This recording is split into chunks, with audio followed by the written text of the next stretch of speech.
Hey guys, सो इस video में हम देखेंगे कुछ popular examples of in memory data structures.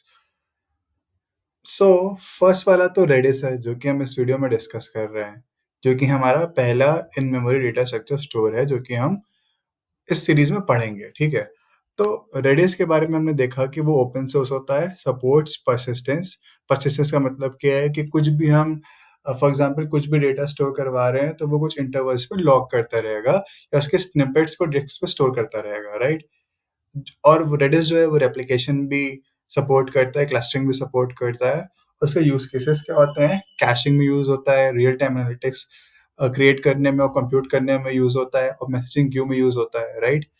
Second one is Memcached, जो कि एक light weight simple in memory data structure store है। सो मेम कैश के पास पता है वो फंक्शनैलिटी नहीं होती है परसिस्टेंस वाली, जो कि रेडिस के पास होती है। Third one is Hazelcast, जो कि distributed and supports Java integration. It is used for building scalable applications with caching and compute capabilities. So एक अनदर एग्जांपल है, ठीक है।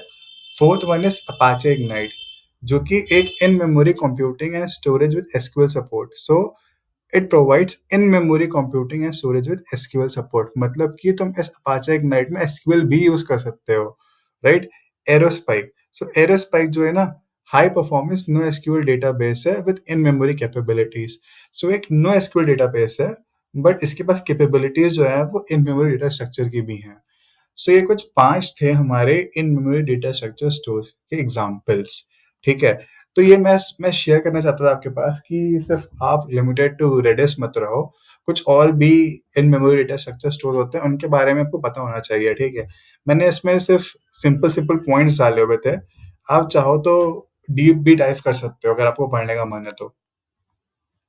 फिर रेडिस के प्रॉस एंड कॉन्स क्या होता है, ठीक है। प्रॉस का मतलब होता है एडवांटेजेस, कॉन्स का मतलब होता है डिसएडवांटेजेस।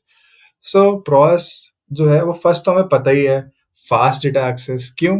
क्योंकि वो इन मेमोरी डेटा स्ट्रक्चर स्टोर होता है।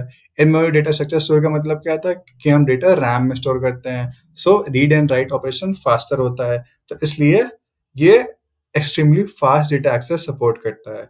फिर support for advance data structure, जो कि हम देख ही चुके हैं उसके फीचर्स में कि ये कुछ एडवांस डेटा स्ट्रक्चर्स को सपोर्ट करता है, like set, list, strings, sorted sets, and then geospatial, hyperlog, right, can reduce load on primary databases through caching, right. So as आपको पता होगा कि रैम जो होती है ना वो कैशे के लिए स्टोर्ड होती है, मतलब कैशे के लिए यूज होती है, राइट। इन सिस्टम, इन ऑपरेटिंग सिस्टम में देखो ना, तो रैम का यूज हो जाता है कि कुछ अगर हमने कोई चीज अभी यूज की थी ना, कोई भी एक ऑपरेशन परफॉर्म किया है, कुछ डेटा फेच किया है जो कि हमने अभी मतलब कॉमनली यूज करते रहते हैं, तो वो रैम में स्टोर हो जाता है, राइट। सो यहाँ पे भी हम उसी का ही वही यूज केस, वही application of RAM Redis use करता है basically. So for that what happens is that, for example अगर आप कोई डेटा आपने स्टोर कर रखा है डेटाबेस में, फॉर एग्जांपल लेट्स से आदित्य उसका क्लास स्टोर कर रखा है, राइट।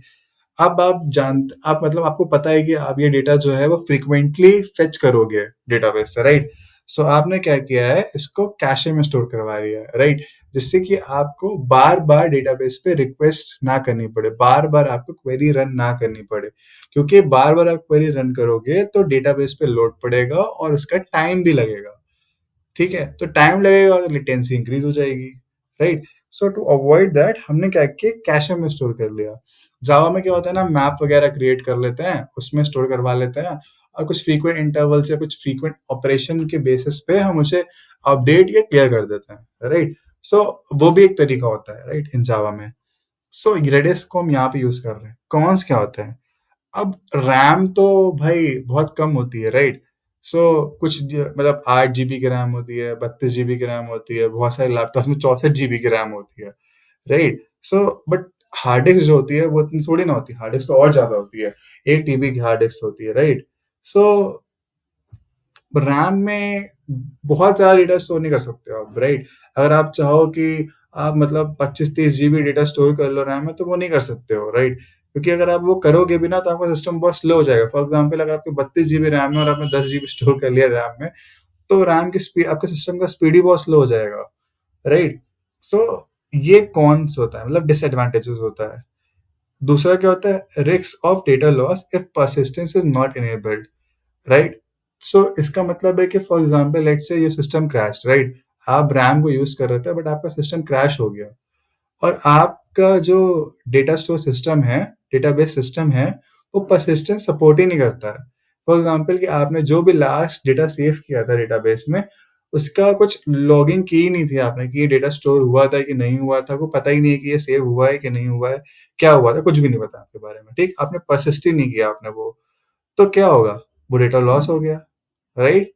बट यही चीज़ अगर आप रेडिस को यूज़ कर रहे हो, ठीक है? और उसमें पर्सिस्टेंस इनेबल कर देते हो, तो क्या होगा? आपने वो डेटा सेव किया, उसकी एंट्री उसकी स्निपेट जो है ना, वो क्या करेगा, रेडिस उसे डिस्क में सेव कर देगा और या उसे लॉक कर देगा, राइट? जिससे आपको पता रहेगा कि हाँ, ये मेरा डेटा सेव हुआ था। Higher operational cost due to memory requirements. अब इसका मतलब क्या है? अब इसका मतलब है कि आपको जैसे डेटा सेव करना पड़ रहा है रैम में, तो रैम की मेमोरी रिक्वायरमेंट्स भी होनी चाहिए, राइट? कि कम 8 एमबी रैम में तो नहीं कर सकते हो ना, फॉर एग्जांपल एग्जांपल दे रहा हूँ। 4 जीबी रैम में भी बहुत कम रैम है, राइट? उसमें भी नहीं कर सकते हो। सो इसलिए मेमोरी रिक्वायरमेंट्स भी होनी चाहिए। इसकी वजह से हाइयर ऑपरेशनल कॉस्ट मतलब कॉस्ट ज़्यादा हो जाती है कि हमें रैम थोड़ी ज़्यादा चाहिए होती है। So, in-memory data structure stores are widely used in modern applications for their speed and versatility, particularly in environments requiring real-time data processing and low latency performance. That means कि अगर आजकल कोई आप एप्लीकेशन बना रहे हो, सो आजकल के एप्लीकेशंस में क्या बताया था मैंने कि स्पीड एक फैक्टर होता है बताने के लिए कि वो एप्लीकेशन अच्छी है कि नहीं, राइट? वर्सेटैलिटी एक फैक्टर होता है। सो बहुत सारी एप्लीकेशंस जो होती हैं वो रियल टाइम डेटा प्रोसेस कर रही होती है कि फॉर एग्जांपल यूट्यूब है ना, तो वो रियल टाइम डेटा प्रोसेस करता है कि आपने वो यूट्यूब की वीडियोस देखी, रिफ्रेश किया तो उसी वीडियो के अकॉर्डिंग कुछ नई वीडियोस रिकमेंड हो जाती हैं, राइट? सो ये रियल टाइम डेटा प्रोसेसिंग होती है। अब लो लेटेंसी क्यों? कोई भी रिक्वेस्ट भेज रहे हो आप डेटाबेस पे, कोई मान लो कुछ इन्फॉर्मेशन आपको फेच करनी है डेटाबेस से, ये डेटा स्टोरेज सिस्टम से, तो वो स्लो होना चाहिए, मतलब स्लो नहीं होना चाहिए। लो लेटेंसी का मतलब होता है कि वो बहुत फास्ट होना चाहिए, राइट? सो स्लो नहीं होना चाहिए। सो ये कुछ थे pros and cons of Redis, right? So in next video हम क्या पढ़ेंगे, नेक्स्ट वीडियो में हम देखेंगे व्हाट इज डिस्ट्रीब्यूटेड कैशे और इसके बारे में जानेंगे, ठीक है? कुछ की फीचर्स देखेंगे डिस्ट्रीब्यूटेड कैशे के।